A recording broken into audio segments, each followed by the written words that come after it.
به نام خدا. عرض سلام خدمت دوستان و سروران گرامی. امروز می‌خوایم در رابطه با کنترلر دیزل ژنراتور برند دیپسی صحبت بکنیم. برند دیپسی ساخت کشور انگلستان، یکی از کنترلرهای خیلی خوب و عالی در این زمینه هست. متاسفانه فیکش هم تو بازار هست، تقلبیش هست. خیلی باید دقت بکنیم که از محصولات اصلی استفاده بکنیم. ما در شرکت پایور دیزل آسیا همیشه از محصولات اصلی استفاده میکنیم، چون خیلی برای ما اهمیت داره. اون کنترلری که روی دستگاه میذاریم حفاظت ها رو به خوبی انجام بده و از دستگاه دیزل ژنراتور حفاظت. خب ما به خاطر اینکه راحت‌تر بتونیم و ملموس‌تر براتون توضیح بدیم، پاور رو بهش وصل میکنیم، بورد روشن بشه و توضیحات رو من روی کنترلر بهتون بدم.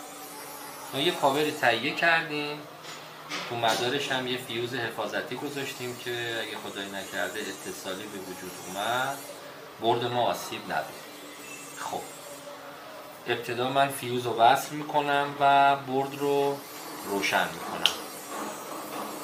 خب بورد روشن شد، یه مشخصاتی از خود بورد روی صفحه نمایشگرش میاد. خب الان صفحه آلارم ما روشن شده، به دلیل اینکه ما به دیزل وصل نیستیم، به دیزل ژنراتور چون وصل نیستیم، خب یه سری از آلارم ها رو قاعدتا نشون میده برای ما. خب همینجور که مشاهده میکنید یک صفحه‌ای داریم اینجا، برند بورد بالا نوشته شده، مدلش هم در این قسمت هست. یه صفحه نمایشگر داریم، یه سری شاسی اینجا داریم، یه سری کلیدهای فشاری داریم که هر کدومش رو به موقع براتون توضیح میدم.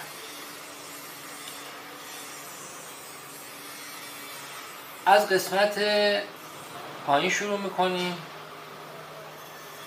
دو تا علامت داریم، یه دونه علامت دکل هست که نمایشگر فرق شهرمون هست، این علامت هم علامت دیزل